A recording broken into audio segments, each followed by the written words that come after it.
Hello and welcome to Clash of the Reds pods. And following the highs of winning the Premier League last week to the lows of wondering when and where that ball will land, it's been an emotional week for the Arsenal fans and their contingent. I'll be your host tonight, and joining me, we have to dissect the final. We have our Arsenal mascots in Danyaal, and friend of the pod, Sparx, is joining us today as well. How's everything going? How are you guys feeling after the last few days? I quit after that comment. You can sod off. It's been an emotional roller coaster. Obviously, I went to Budapest as well, and I got in about more or less midnight when I actually got home yesterday. So still a little bit tired, still a little bit spaced, and whatever. But as you say, a bit of an emotional roller coaster. Kind of topped it off when I heard about Kevin Keegan having stage 4 cancer, to be honest. So shout out to him, his family, his friends, whatever. That hit me hard. That obviously generational legend of a sport.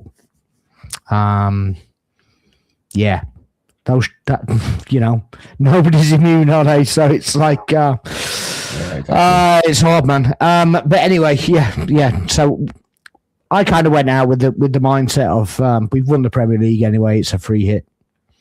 I think with most Arsenal fans that actually went with the game, it was kind of developed into we're going to do it, and then kind of we kind of convinced ourselves we're going to do it, and then we almost did it, and then we didn't do it. And so it was, like I say, topsy-turvy, bit of, just highs and lows. I'm still trying to recover from it now, to be honest. But we had a great time out there, and, always nice to do a European away. It's the first Champions League final I've done as well. So a good experience for that. I'm not sure Budapest should be the place to host another major footballing event from that point of view, given that they opened a disused terminal and plenty of people just sat on the floor, kind of just vegging out. We got emails to say that you have to be there 3 hours before, and then when we got there from Budapest, they didn't start taking anybody's names through the check-in until 2 hours before. So it's like, well, make your mind up, Don't send me an email if you're going to change the thing. But, the beauty of airlines, you got no control over it. You just literally just got to go with it. So, As for football, we almost got there. Last hurdle kind of failed there. So, I'm sure everybody else is really happy about that, but as you can probably imagine, not really. And speaking of which, so today, giving us a fair and unbiased counterpoint, as well as a little bit of honest talk later, we have the Cockney Scouts of Zahid and Tamim. How are you guys doing today? Yeah, all good. All good, Omar. All good. Dying off hay fever, but apart from that, all good. Yeah, doing very well. I mean, it was a very eventful Saturday as a neutral and also as a local fan. But I'm sure we'll get into that as that goes on. And then here to rub a bit of salt laced with a lot of chili is Uzi. How are you doing? Really well, actually. Had an amazing weekend. I can't remember what happened, but one of the best weekends I've ever had in my life. Yeah, pretty fun. Enjoyed it. Yeah. Good to see you, Sparx. Nice to see you help your younger bro Danyaal here for the violations that are going to be coming continuously now, forever. I got a question for you. Go for it. So you say it's the best weekend of your life. Didn't you win a treble? Generational hate watch. Well, No. But so you're basically saying that you hate Arsenal more than you love your own team, is what you're saying? Yeah, pretty much. Yeah. By the way, I can't hear you fully with all the European trophies we won, but They mean nothing. You're not even celebrating them anymore. They mean nothing. we don't need to. We've completed football. Because Bruno broke the assist record. That's why they've completed football. There've been 3 finals for Arsenal, Europeans, 3 drubbings. Drubbing. Yeah. Drubbings. It's hardly a drubbing. We lost on penalties, mate. We've lost on penalties, but 25% possession. Leave it out. It was 25%, but yeah. Well, hang on a minute. You failed 3 finals, man. What are you on about? Come on. They had a back line, a back four that just tapped the ball to each other. The world's smallest violin. Well, we'll go into that. Yeah, we'll go into that indeed. So I mean, I don't mind digs and whatever, but just pure lies is just, I that's where I draw the line, So Sparx, you were at the game. Danyaal, you were at the Emirates. What was your experience of that? It was a super hot, muggy night. But yeah, the vibes were good before the game. And the vibes were actually somewhat good after the game as well. There are some fans who are trying to G everyone up, considering the fact that, we are Premier League champions. Like Sparx, it was just the screens at the Emirates weren't as big as I think people thought they were going to be. So they had 3 massive screens on the pitch, and they blocked off the other end. So it was quite difficult to actually get into the stadium because they were preparing for the parade. So certain entrances were closed off. So there was a bit of a kind of bottleneck of where we had to go to. But yeah, man, the first 10 minutes when Havertz scored, after the first 45 minutes, we're definitely dreaming of taking it home. But yeah, it wasn't to be. And I think the defining image of Arsenal season is the 1.5 million Arsenal fans out on the streets yesterday, celebrating the team and their first Premier League title in 22 years. That for me will be the defining image of the season. Yeah, for me, it's lifting up the Premier League trophy, But I couldn't give a crap about the parade, to be honest. I kind of wanted to go, but then I was like, I'm kind of glad I didn't go, to be honest, because it was like just a bit of a mosh of people. Apparently there were Chelsea fans there, United fans there, Spurs fans there. Not sure why. It doesn't really. I heard Dawg was there trying to find a wife or a husband or something like that. So. Danyaal, do you want to explain to the viewers why you were late? Apparently it's because you were gooning or something like that. Whatever, man. Whatever. Like and subscribe, by the way. Otherwise, you might get kicked out of the stream.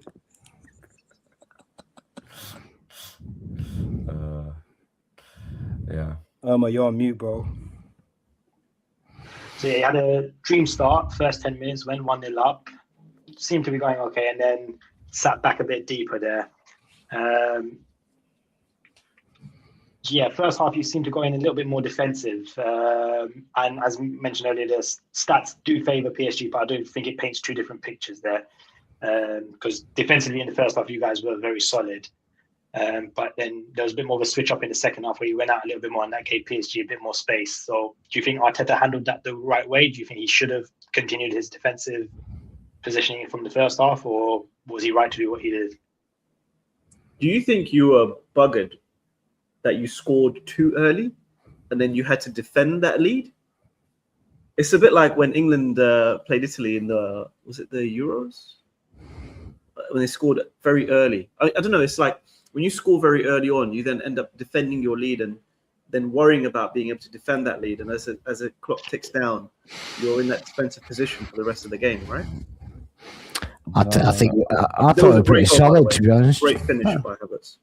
I thought they were really solid, to be honest. And I thought Havertz is probably the only guy I trust to make that finish. With the season he's had and others have had.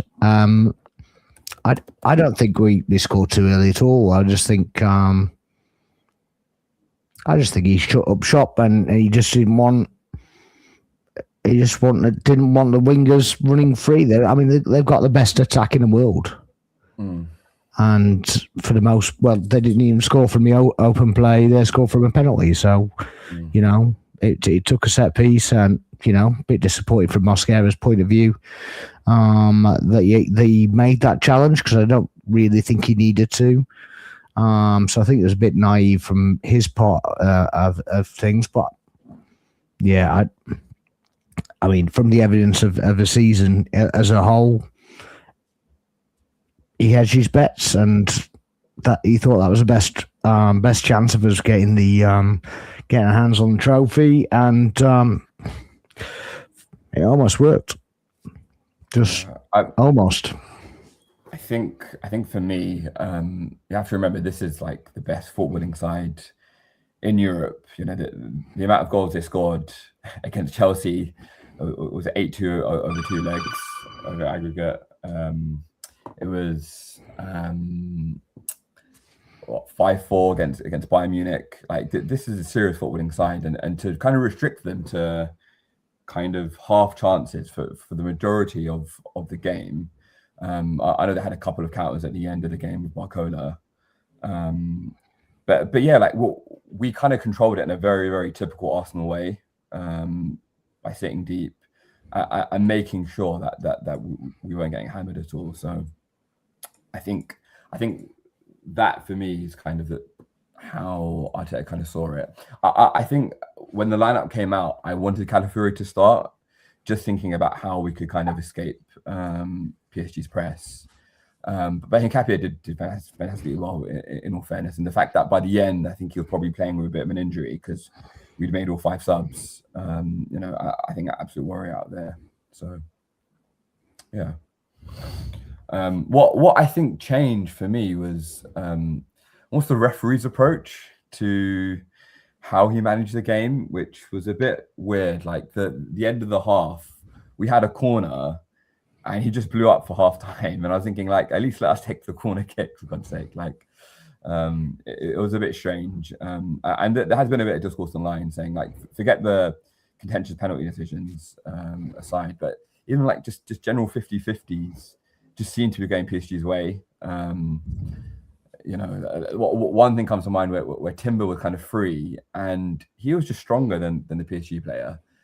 And he immediately blew up for a foul. I was just thinking, like, what held his face, fell onto the floor, didn't he? Yeah. And that kind of disrupted our flow a little bit as we were trying to kind of counter on them. Yeah. I've seen highlights and slow-mos of Arsenal players going down easily and slowing down the play and stopping. I mean, you said contentious penalty decisions aside. I mean, you just wiping out the Saka handball in the box, like, completely from this discussion about the referee's decision making. He rebounded off another part of his body, didn't it? Yeah, it went off his chest. Didn't it come off? It went off his chest and onto his arm, and then I know. That's not a penalty. The consistency of what they did in the semi-final. It's the rules. So where was that decision making in the semi-finals? So what you're saying is, because we conceded one penalty, we should concede another no matter what? Because I'm saying that you can't just disregard it completely as a potential opportunity that PSG could have had to have gotten a penalty that went in your favor, that could have gone the other direction. But okay, so they came out and said that the penalty was given that was given against Ben White for the handball was incorrectly given. Mm-hmm. I mean, I'm saying that the decision so they're just supposed to do the same thing again and just say it's wrong again. I don't understand. I'm saying that it could have gone either way, but what I'm saying is that it's the rules. If they followed the rules on this one, they admitted that they got it wrong on the last one. Okay, so did it come off his chest first onto his arm? Yeah, it did. Okay. But I mean, I'm saying another ref on another day would have given that as a penalty, and VAR may not have intervened. But then they didn't follow the rules, did they? Yeah, that's fine, but I'm saying that it doesn't matter whether they follow the rules or not. I'm saying that decision. What do you mean it doesn't matter? So the rules don't matter now. The rule books doesn't matter now. Of course they matter, but we know from a Premier League season that the FA It's not doesn't Premier follow the League. rules consistently throughout the season. Okay. Even though there is a rule book, they don't follow that rule book consistently throughout the season. They set out shot. So that's okay, is what you're saying. So now you want a penalty because you want them not to go against the rule book. I'm very confused. Okay. I'm saying this is what happens, and this is what can happen. Okay. Do you think it should have been a penalty, Zahid? Is that what you're saying? I'm not saying it should have been a penalty, but I'm saying that it could have been a penalty. Okay. That's all I'm saying. I'm saying you can't completely disregard that from your discussion about the ref's performance, and then talk about other things about 50-50s. I didn't say contentious penalties in just like I was also referring to the Saka penalty as well, so as well as the Noni one. So I was saying that aside, talking about the flow of the game and how it flowed. Yeah, maybe the referee was getting wound up by Arsenal's tactics. I mean, so the discourse online was that the ref told was it Saka who went to take the corner at the end of the first half. Yeah, so apparently I didn't see it, but apparently the ref told him to go and take the corner, and he took his time, so the ref blew for half time. Okay. So the referee had warned him not to waste time before taking the corner. He also booked Mascara. He booked Mascara for the throw-in after 7 seconds. So I don't really understand what that is. And I did see PSG players kicking the ball away, and they get nothing for it. Yeah. Oh, so right at the beginning of the game. Yeah. I don't understand. Get away with that for sure. Yeah. But yeah, we were beaten. I can see Dawg just laughing at us. Whatever. You know, I'm not blaming the referee. I'm basically saying that there are circumstances as well. We weren't good enough. We were the second best side. We lost the game. Simple as that. You know, we scored one more penalty. We potentially win the game. So you know, that's what happens. I'm not making an excuse. I'm basically saying, you know, just because that happened, I'm not saying that's the reason we lost. We lost because the game we weren't good enough. I think no one has figured out how to beat PSG, and probably Arsenal have come the closest to figuring out how to beat PSG, but they just didn't get over the line. And I don't know what the way is to stop PSG and this Luis Enrique team, but I guess the best attacking team came up against the best defensively organized team in the competition. And it just so happened that when it came down to it, and the crunch moment in terms of the penalty kicks, PSG were more decisive than Arsenal. No, set piece kings then, aren't they? That's what we get labelled with, isn't it? Yeah, well, they didn't come off for you in the final, the set piece. What did you guys... No, they're set piece kings is what I'm saying. So we can't be labelled as set piece kings anymore. The PSG are set piece kings because they scored all their penalties, yeah? Well, no, there was this penalty saved by Raya. Yeah. Right? It was a poor penalty from, was it Mendes, I think? Yeah, Nuno Mendes. Yeah. I don't know who it was, to be honest. Yeah, Nuno Mendes. Yeah. What did you? Since we're on contentious penalties, what did you guys think of the non-penalty? I don't think it was a penalty. I think Why? Madueke's arm was around. I don't know who the defender was, but it was. Yeah, it looked a bit too iffy for me. And if there was a foul, it looked like the foul started before they entered the box. So, you know, if there was a foul given, it could be a free kick potentially, but it didn't look like a penalty to me. So, for me, so I've heard the thing about Noni hooks his arm. That's irrelevant for me. The fact that Nuno Mendes falls on him, basically body slams his back. That for me is the foul. And 9 times out of 10, it's given. But don't you think the fall was impacted by the arm around him, though? Because it's not just literally just falling on top of him. Like there was literally a shoulder to shoulder kind of. For me, does the ball not matter anymore? Does what? Does the ball matter anymore? Because we've been told all season you need to get a touch on the ball, and if you get a touch on the ball, it's not a penalty. And you get a rebound, and no, he got a touch on the ball, so it's not a penalty. And there've been no returns because somebody got a touch on the ball, and one player was near the ball, and the other one was nowhere near the ball, and went through a man to try and get the ball. So does that not count for anything? I think Madueke was falling already. I think he'd started falling, like his trailing leg. If you watch the slow-mo back of the incident, he was already initiating. I mean, obviously he's the attacker. He's going to try and draw the penalty if he can.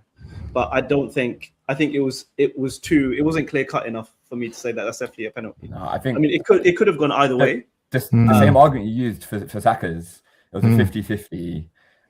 If it's given, VAR doesn't overturn it. Like that also refers like.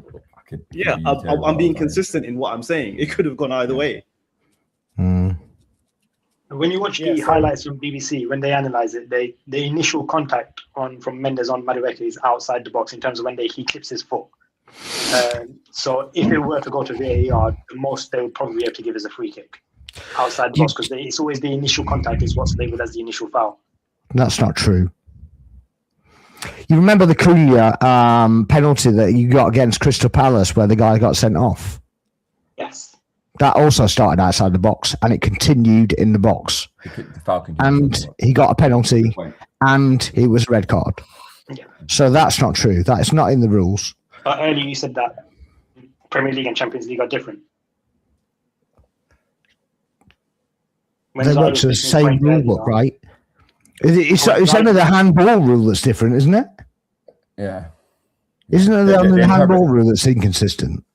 Yeah, they interpret handball differently in Europe compared to the Premier League. They basically any touch is a handball, unless it rebounds off another body part. I thought it was only that was different. Yeah. Maybe. I don't. Again, I'm not complaining about the decision. I just didn't think we were good enough on the day. I wouldn't say obviously we're Arsenal fans. We're going to say that we're going to have some slight bias because that's fans. If it's Liverpool involved, you're going to have some slight bias. If it's Man United involved, you're going to have some slight bias. It just that's the way fans work. I don't know. I don't think that's necessarily true. I might as well chime in here. Danyaal mentioned the word flow. The only thing that's been flowing from Arsenal fans for the past few days has been bullshit. If you watch that match back as a neutral, you'll realise that Arsenal were wasting a lot of time. They dropped anchor after taking lead within the first 10 minutes. Any other team would have said, let's go for a second goal. But in typical Arteta haram ball style, he said, let's just try and hold on. You look at that Madueke challenge, it wasn't even a foul. I don't even know why Rice and Arteta started chirping up. Basic physics, and I don't even have an A-level in physics, will tell you that momentum, if you're wrapping your arm around someone, will bring him forward, and that person will naturally fall down. So all these excuses are irrelevant. As you said, Sparx, and I'm glad you said that, Arsenal just weren't good enough. 25% possession and all that jazz. They just weren't good enough on the day. I don't want to hear any of this bullshit about refereeing and that. The reason why Arsenal fans are complaining about the refereeing is because they've gotten away with similar decisions in their favour throughout the entirety of the Premier League. That's why the Premier League are making changes. Danyaal put an article. It is true. Yeah, only Arsenal got away with anything. God, such a bullshit narrative, man.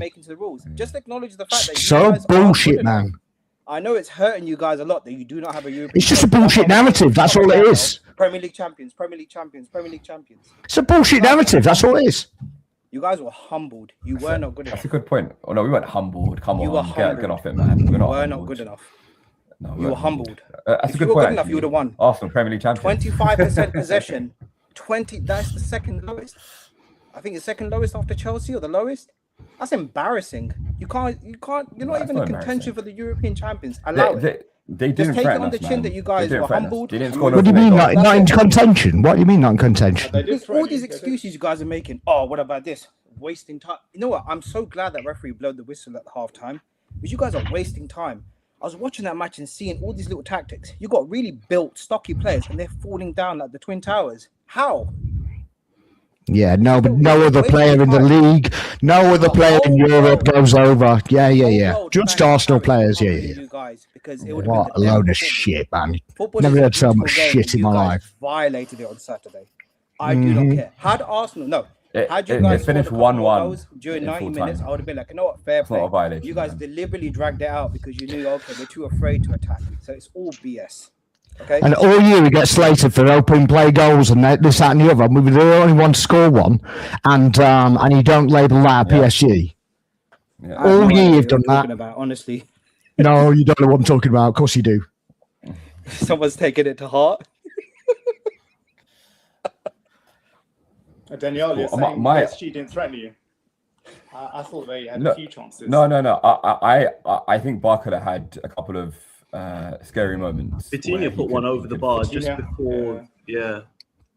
No, but I mean, they weren't clear-cut chances. Like they weren't like they were through on goal and hammering Ryan's goal. Like that's what I mean by it. Like we were, and again, it was us getting caught in the counter attack there. So it's this other narrative that we just sat back for 90 minutes, 120 minutes.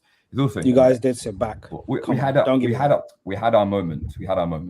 Until when PSG scored. When PSG scored, I know every single Arsenal fan shat themselves because suddenly PSG came out of their shell.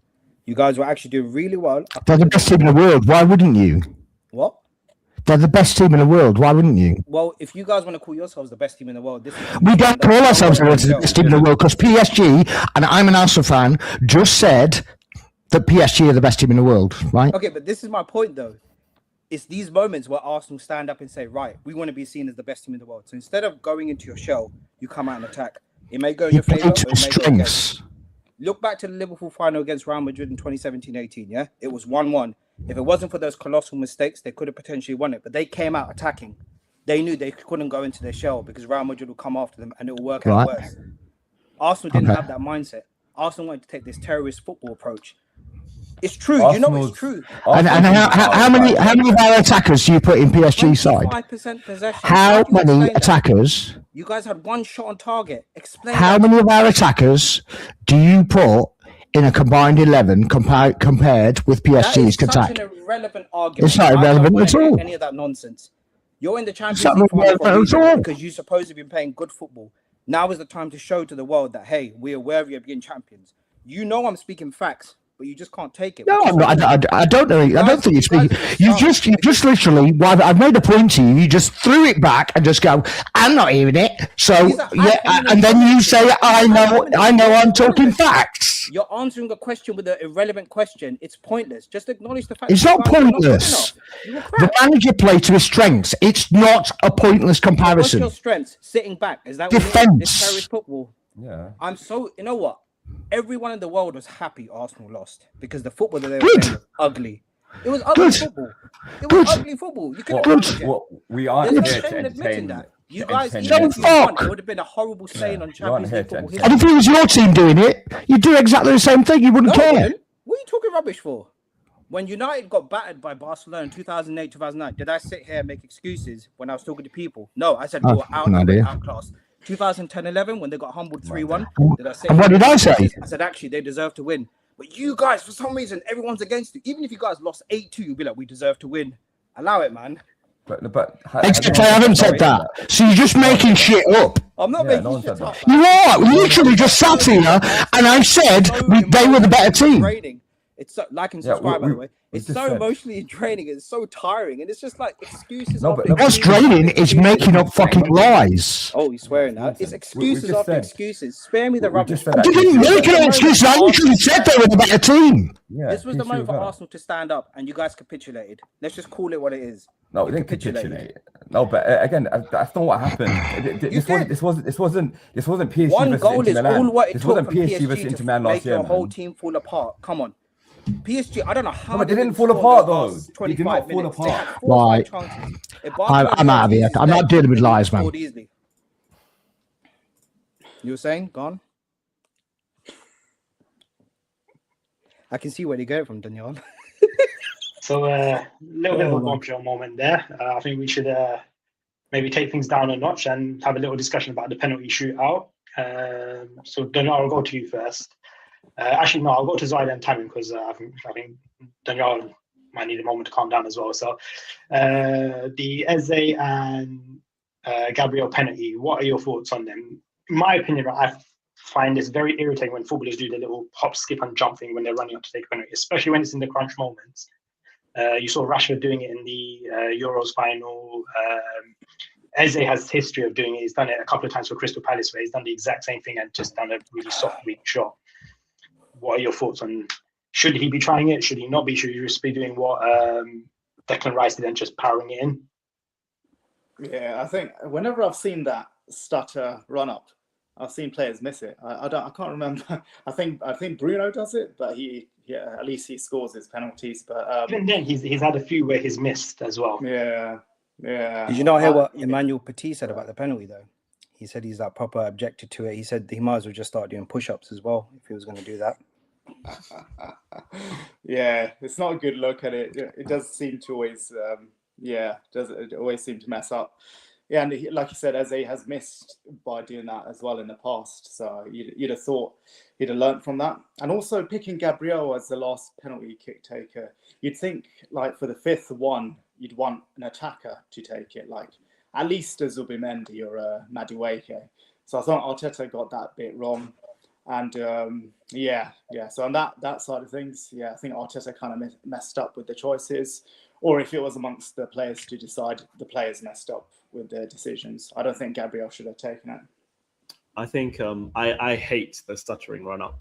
I've never liked it. I mean, I hate the way Bruno takes penalties anyway. Yeah. If he's like hop, skip, and jump, it pisses me off. But I don't know. I just feel like in those moments when you're like those crunch moments, Champions League final, the amount of pressure that's on you. I mean, I guess you're going to do what you've always done and what works for you. But I don't know. I just feel like you pick a corner, you pick a side, and then you just go for it. Unless you're Zidane and you can take like a no-step penalty, then I just feel like you should just go in and lever it. I mean, I guess I could see the centre-backs have taken penalties in the past and have been fine at it. I mean, I've seen Van Dijk take perfect penalties, but that's usually like in the sudden death region. Not really. It's only, I guess, in recent times that you've seen centre-backs taking penalties more frequently. I think Sergio Ramos will take penalties as well for Real Madrid. Harry Maguire's taking penalties as well. But I mean, centre-backs, I think about centre-backs and I think they've usually got the shot power to do the clearance. And if they can clear the ball into the back of the net, then that's absolutely fine. But I don't know, like, it's just part of me just thinks that it was so first of all, if we talk about Eze, I think that was I remember I was sitting there watching it with two Arsenal fans and I was like, if he misses this with all the let it all work out and the whole video of him coming back to Arsenal and all that, if he misses, this is just diabolical. And he didn't even get it on target. I was just like, oh my goodness. Like, I could just see the Twitter nonsense that was about to come his way after that happened. And then for me personally, like, seeing Gabriel miss was just a perfect moment because I've disliked this guy throughout the season. I think that his head's been too mentally in the social media space and he's let that get into his game. I mean, look, fair enough. Arteta found a way to beat Pep Guardiola's Man City and win the league. Yeah, and I credit to Arsenal. They did it over a 38 game season. So, fair enough in that sense. But yeah, for me personally, seeing Gabriel miss that, it was quite funny to see. But yeah, I mean, I don't know. Nuno Mendes missed his penalty. That was an absolute shocking penalty from Nuno Mendes anyway. It wasn't even in the corner. Every penalty was great, to be honest. Yeah. There was one save that Raya made. He didn't make a save, sorry. He dived way early. He already shuffled over and dived into the corner before the shot had even been taken, I think. So that was a bit peculiar. But other than that, I mean, all the other penalties that were taken were great. Rice's penalty was top class as well. That was a good penalty. But the keeper didn't move for that. So maybe he thought he was going to go down the middle. So I'm not sure. But yeah, no, other than that, every other penalty was fine. Martinelli, I actually wanted him to miss. I was like, I really hope this guy misses. But he scored a perfect penalty as well, so credit to him. But yeah, those are my thoughts on the penalties. I think Arteta didn't prepare well for the penalties. I think part of it was having to take his penalty takers off in Havertz and Saka because they weren't fit to go for the full like 120. A bit similar to Ousmane Dembele as well. Like he wasn't fit to go for the full 120 either. But yeah, I think that impacted how he would have selected his players. I think what was baffling was Madueke not taking a penalty. You'd expect him to take one. And I did think that instead of Zubimendi coming on in extra time, maybe Marino should have come on because he can take a pretty good penalty as well, I think. As a more kind your of beloved player. Marino. Yeah, of course. So yeah, I thought maybe Raya might get the better of the two keepers, but yeah, again, but both penalties that were missed had that stuttering penalty run up, and yeah, I'm not a fan of it, and I knew both of them were going to miss just based on the run up as well. So, you don't think before Eze could have come on earlier in the game? You know, contrary to what most people will be thinking, I actually thought. Yeah, I thought going kind of back on the point where it was Sparx arguing. Oh, can you hear me? Yeah, we can hear you. Was he just having a bit of a mental breakdown as well? Yeah. Yeah, I know. Kind of going back to one of the points they were arguing about. So Sparx was mentioning that they had to play to their strengths, which, yeah, fair enough. I get, defense is your strength and all that. But I would argue that Arsenal's bench was stronger attacking wise. Like you had Eze, you got Dalman there, Jesus was back from injury as well. I think there could have been a bit more bravery, and I think Uzi made a fair point. Like, regardless of the other stuff, I think it was a very fair point, Uzi. Like, why not just go for the win in the 90? I think there's an opportunity to do so. Kvaratskhelia had to come off as well. Dembele came off. I think PSG could have been attacked at. Bayern showed that as well. I think it's a fair point that, what do you think, Danyaal? I wanted to hear Sparks' views, but, you could hear your views as well on that. Yeah, I think just fitness had a bit of an issue in terms of how we attacked that. But to be fair to Madueke, like he caused a threat on the right hand side, maybe more of a threat than Saka did, other than that one Saka cross that he did. So I can't really fault Madueke. Again, I mentioned it before, but I thought Calafiori would have given us a bit more impetus going forward, and I was a bit disappointed to see him not come on the pitch, even if it was for like a Trossard or something, and have him play in a kind of unconventional left winger sort of spot. But yeah, can I just, while you mention Trossard, the balls on this guy to try and pop one past Hakimi and try and run past Hakimi at the beginning, I was like, who does this guy think he is? You think he can outpace Hakimi? Incredible balls on the guy, but completely stupid as well. Yeah. Also, sorry, that could have been that could have been another option as well, like having Eze on the left hand side rather than Trossard. And I guess I would imagine there might have been some issues with Odegaard's fitness as well, that for why he would have had to come off also. I don't think Arteta would have wanted him to come off as early as he did. So yeah. Got Ozzy, you're asking a question. Timber didn't start, did he, right? No, because he's been injured for 4 months. He should have brought him on he should have had him starting. There was a chance he had against Safanov. It was almost like, you remember that Maicon goal against North Korea, where towards the corner he kind of almost squared it in, and I don't know how he missed, but the moment he came on, I saw Timber was kind of making things happen. But it's just, I'm sorry, I'm not going to buy into all this kind of like, injuries and all that. If you're in a final, man, you throw everything at the Dogs. There's no point kind of sitting. I mean, you're going up against the best left winger in the world. Doesn't matter. In Kvaratskhelia. I know the thing is, if you're not fully fit, and if Arteta kind of felt that he could only do, how many minutes do you do? What, 40, 50 minutes? I mean that's fair enough. And he only took Mosquera off once he was on that booking. So I mean, Hincapié was injured, wasn't he? By the way, Hincapié played with injury on, because he made all 5 subs at that point. But that was at the end of the game. He got injured through the match itself. What I did think where we got away with one was potentially was Mosquera not getting a second yellow for the penalty. I have seen some angles though actually where he does get the ball, but yeah, he gets the man and then gets the ball. It was a penalty, and yeah, I did think it was fortunate to not get a second yellow in that incident. I was thinking it was gonna send him off there, and yeah, that definitely would have been curtains for Arsenal within full time. So, are you I don't know? I guess your defensive organization won you the league, right? But yeah. Do you remember earlier on in the season? It must have been in January or February. There was that press conference that Arteta did. We're going to take the handbrakes off, all that stuff. Yeah, and I know you were super keen on seeing more attacking football from Arsenal in the second half of the season, and we didn't see that really as the season wore on.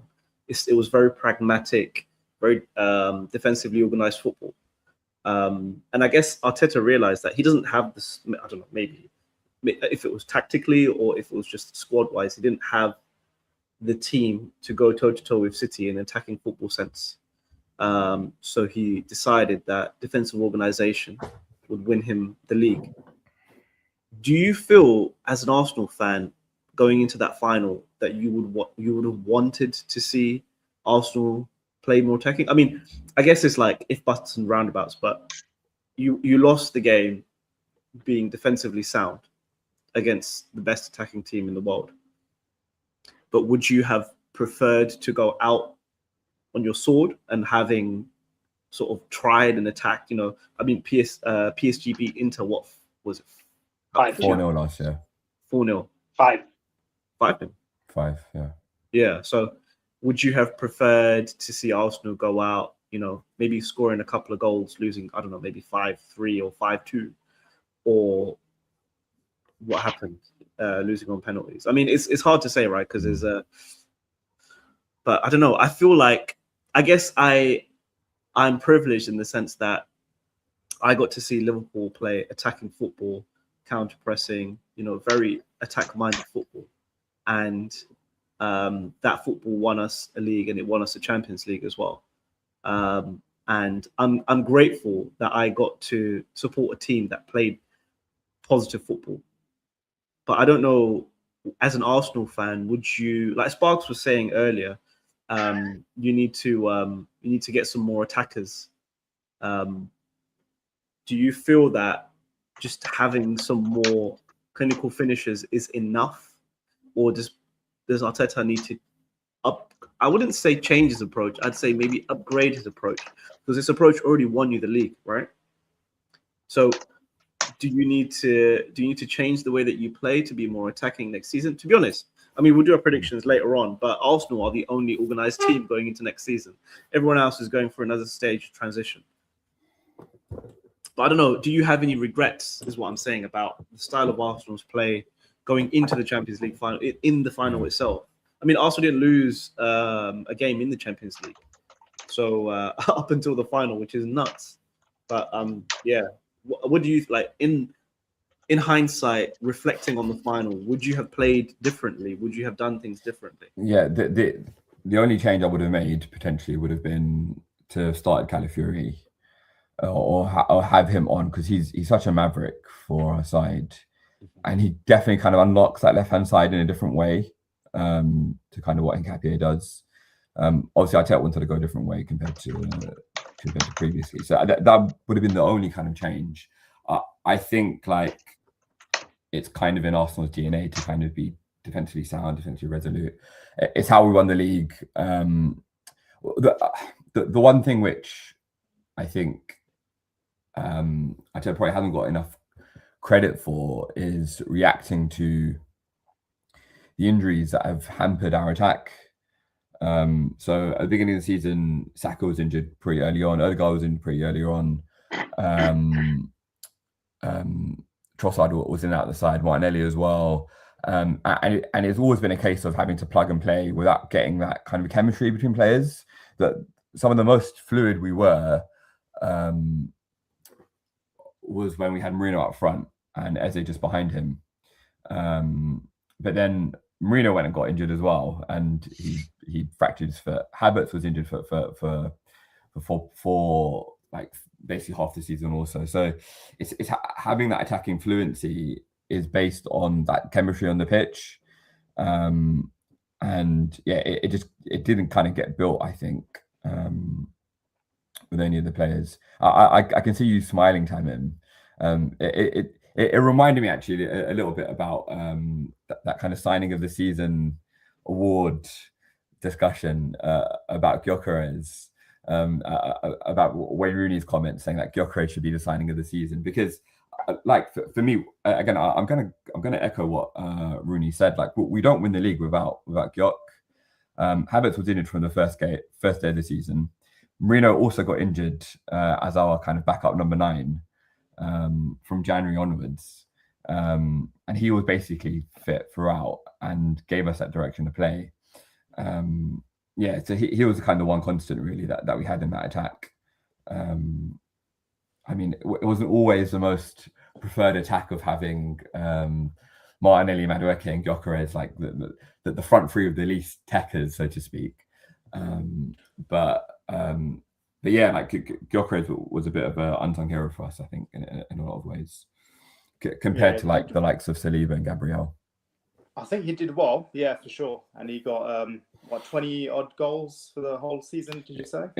It was 22, and then 14 goals in the Premier, and that's 14 goals that we didn't get last year.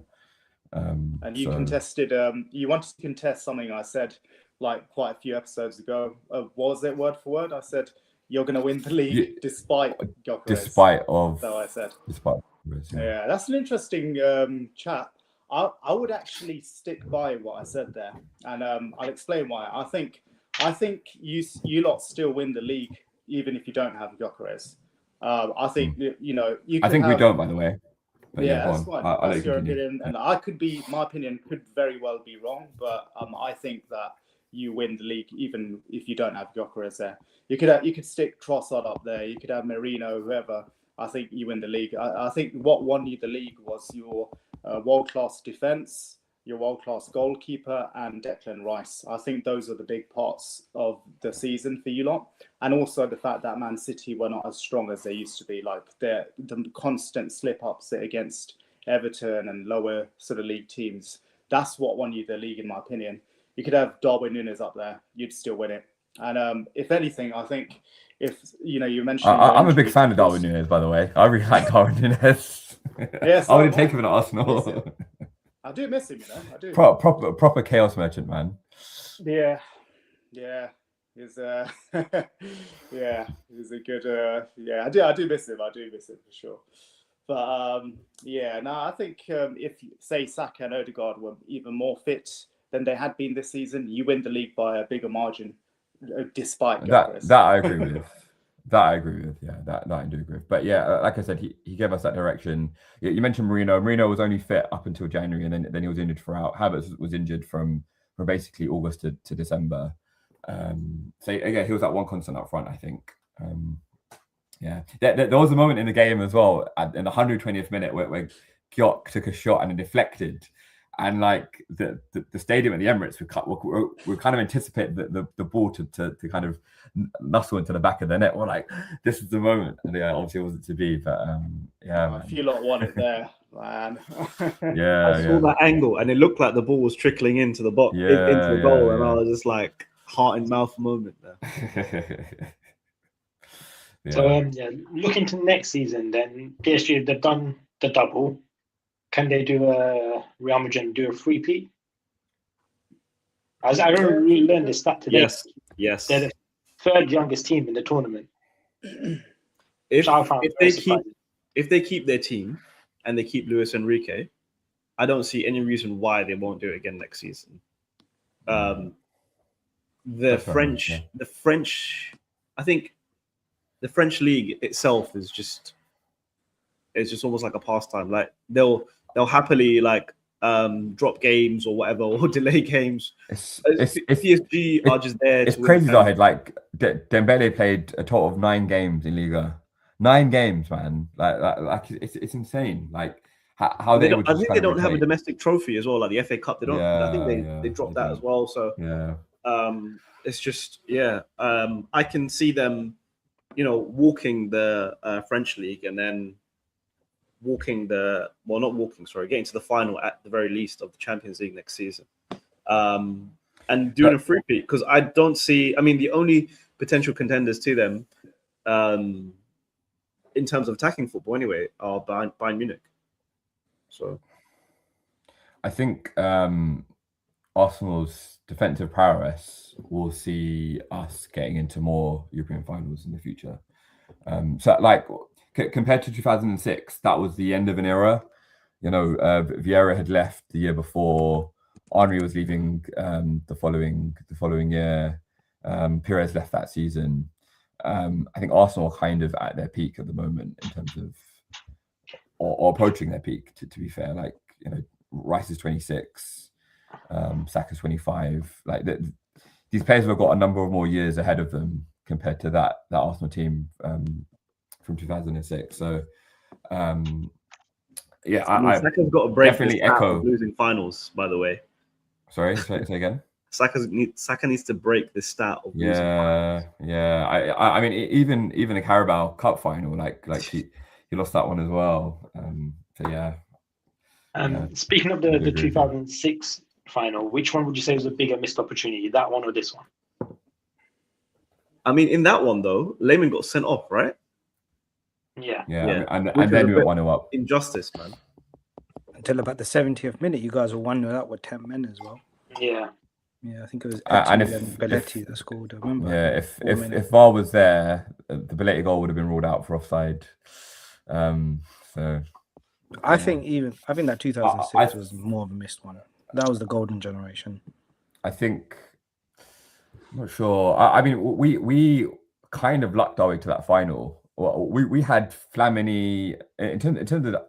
We went through that entire run without conceding a goal. Yeah, well, you were unbeaten. Yeah. That conceding a goal, but we had the most craziest back four. We had Flamini at left back, Philippe Senderos, I think Kolo Touré, I think Emmanuel Boué. It was a proper hodgepodge defense.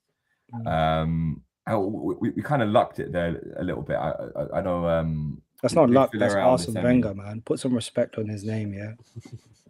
I don't want to hear all these comparisons with Arteta, yeah. Wenger used to always... You sort of lucked your way to this one as well, because you were on the much easier half of the that's ignoring the fact that we went literally 8 games to have got that draw. I'm not saying I would, maybe luck is not the right word, but you had a much easier route to this final compared to we did. I actually think this was more of a opportunity miss in some ways. I think. I mean, you have to beat the best teams to be the best, right? Like you have to have that mentality. I was saying that 25 minutes ago, wasn't I? Sorry, but it's true though. But yeah, I mean, I can't see past PSG next season either. As long as because I don't know, the way the team is structured as well is there is no individual in that team. It's all about the team collective.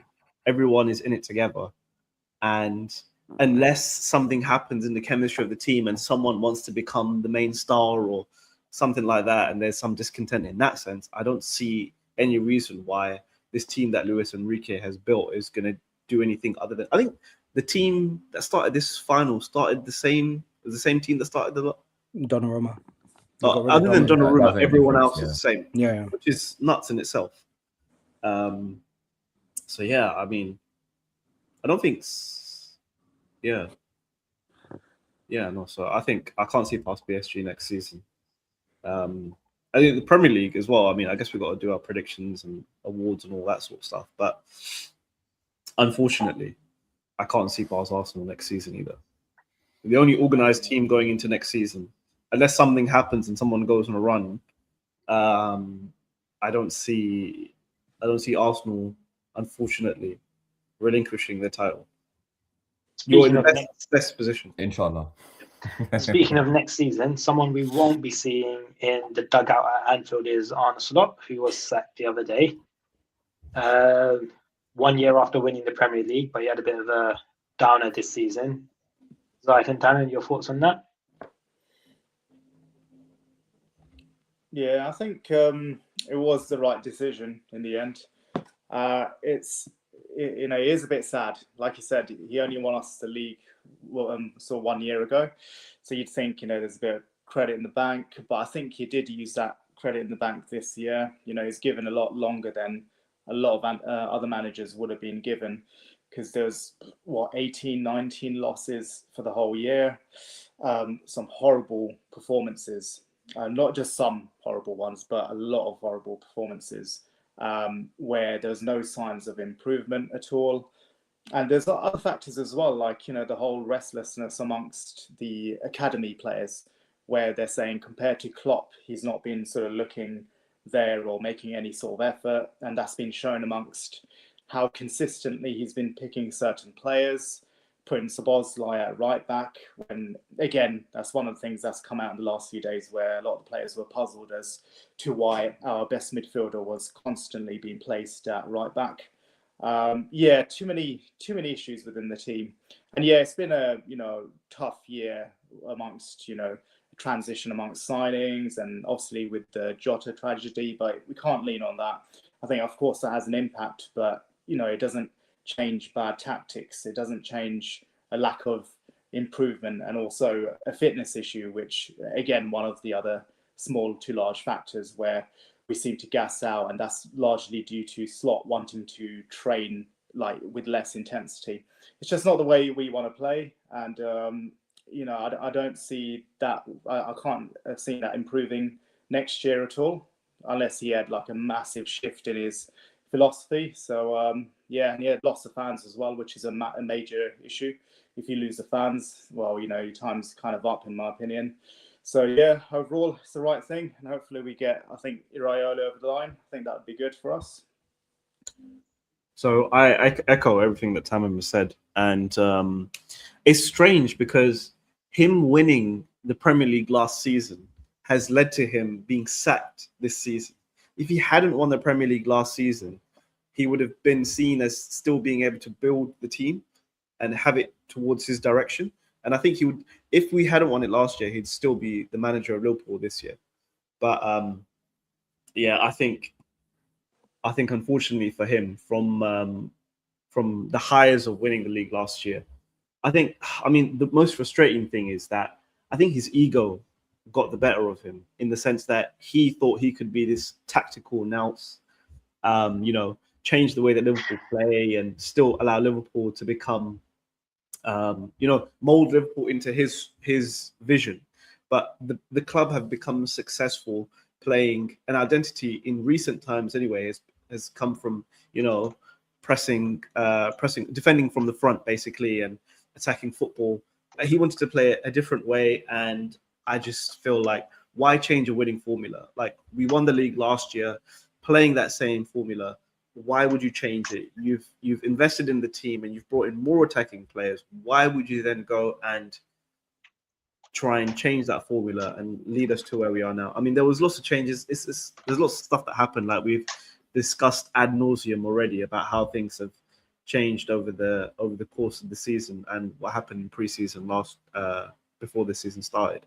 But I feel like if we do go for Iraola and we get him, he plays attacking football, pressing football, and I think that fits our identity. He's also already a Premier League manager.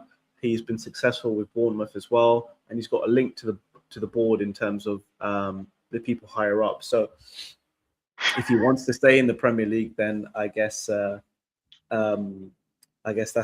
what we'll end up with. But I'm excited for the next season. It's just frustrating that we're going to go through another rebuilding phase next year if we do sign Iraola. I mean, regardless of who we sign, it will be another rebuilding phase, which will give Arsenal another opportunity to retain the title, because no one else is at that stage yet. But I'm optimistic. Excuses already, Zahid, yeah. Excuses Sorry? already, yeah. Excuses What's already. That? Excuses already, yeah. Getting come them on, in man. early. Come on. No, I think that point you make about the Premier League experience, yeah, is so true. I think that's the key thing. Like, he knows the league, he knows the players, he knows the intensity. Whereas Slot was, although he did win it in the first year, he was still kind of figuring out. And like you said, he was kind of not enjoying how the Premier League was going, but Iraola is kind of relishing it and, you know, having that adapted to it well in a Klopp kind of way. Which in a way, like, we were kind of gutted about losing out on Alonso, but Alonso would have brought a very similar kind of style of play to Slot, which is what you know, apparently is one of the reasons why we didn't go for Alonso.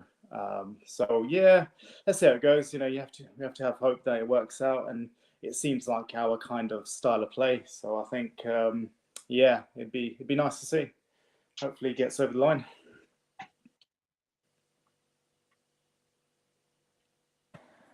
I'm wondering if Liverpool are pressing the panic button. I hope they're not, because I mean, not that I would expect them to, but I think Slot's ego probably said, okay, I'll walk. He strikes me as someone who probably doesn't take nonsense, and they must have told him that if you don't win next year, then we're going to get rid of you. So he said, okay, I might as well walk now or something. But just the timing's off. Like, why wouldn't they wait until Alonso, or I don't know. Something seems a bit odd there, but Liverpool, eh? Liverpool aren't this kind of club that would we're not like a Real Madrid, you know, we don't just have a sort of sliding doors for managers coming in and out of the club.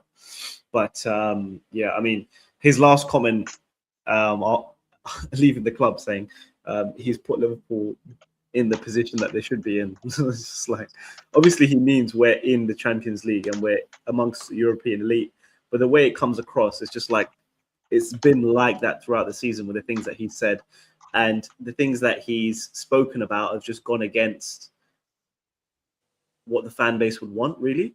And the boos, obviously, that happened when he took off Rio, that was very telling.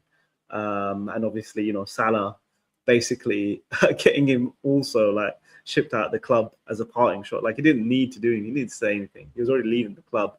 But it just shows you how much of a competitor he is and how highly he regards his time at Liverpool. Do you think his parting shot will degrade his legacy in any way? I think, obviously, I'm biased as a Liverpool fan. I was very angry with him when he made his comments before going to AFCON.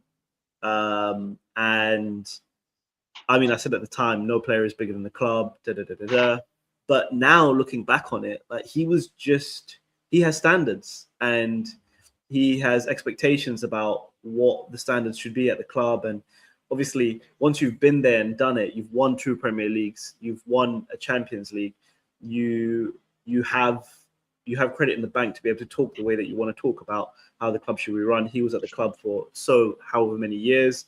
His goal scoring record over the 9 seasons or whatever that he was at Liverpool is just incredible. Like, he's a Premier League great, so he has authority to say what he wants to say.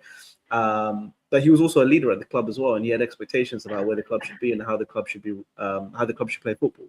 So, if Arne Slot had stayed, his parting shot would have not really made much of a difference. But with Slot going as well, I think it empowers more what Salah had said.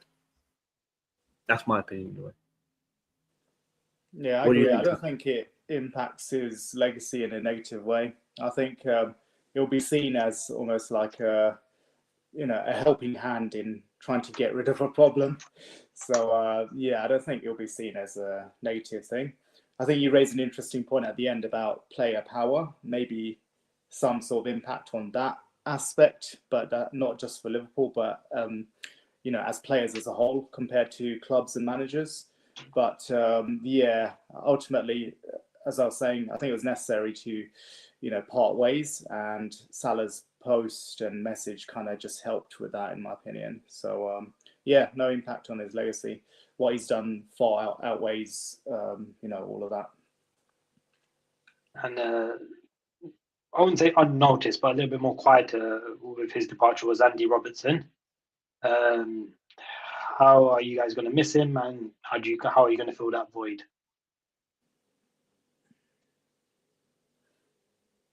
Yeah, I mean, he's a legend as well. Like you said, maybe a slightly quieter kind of reception compared to Salah, but I think it was nice to see he's still got a big send off. And obviously, when in the final game they had the send off together, the sort of appreciation and recognition together.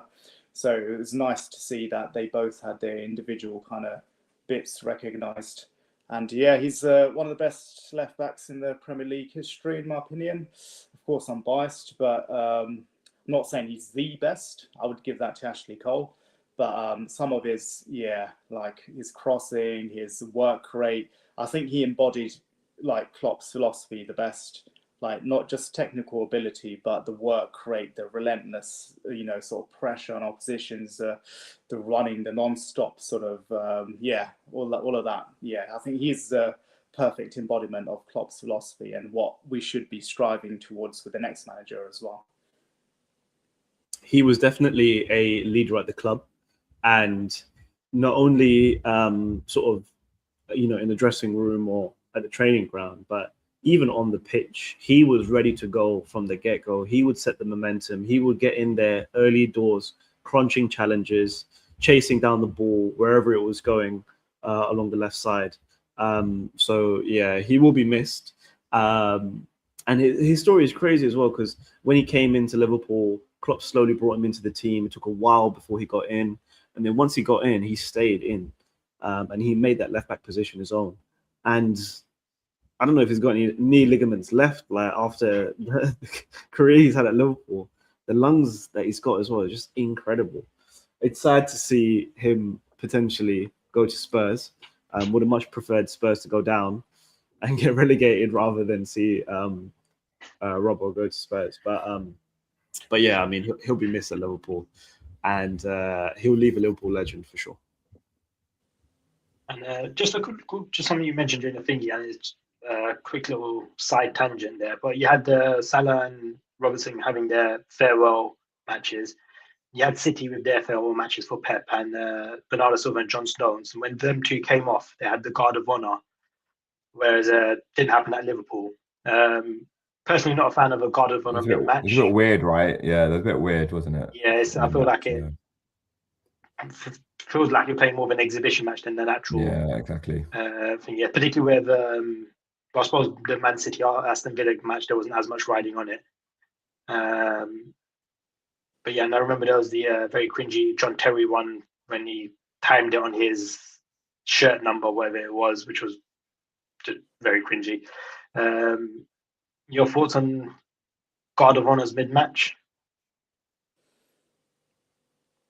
Yeah, I think, it's a bit. I get it. It's not. It's nice, maybe a sentiment sort of thing, but like you said, it's still a game of the season, right? It's one of the 38 games, and especially like if there's something on the line, which thankfully there wasn't much. But I mean, yeah. To be fair, for Brentford, there obviously was, right? They still could have had a shot at Europe. So, like you said, we didn't really do much of one. I think we did a little bit when Salah came off, didn't he? But it was only like Van Dijk and a couple of other players. But and ultimately, it's still a game of the season, and I think maybe save that all towards the end and have the fans obviously give their recognition when they come off.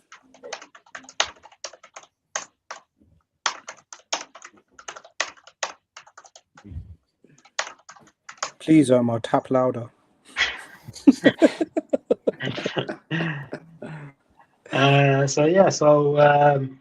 I think we'll call that a day. It's gone on for a little over an hour. I hope you've enjoyed this very explosive episode of Clash of the Reds. Please do like and subscribe on all the various handles, and also good mention to Sparx's channel at 40 Corner TV. Please like and subscribe to him as well. We hope you've enjoyed this episode. We'll probably be a bit more chilled out for the next few ones, I imagine. Not much going on. Hopefully we'll be doing something next week. We'll fill you in then. Probably a little bit of a end of season awards and preview for next season, maybe a little bit of World Cup stuff. So hope you will enjoyed it, and hopefully we'll see you next week.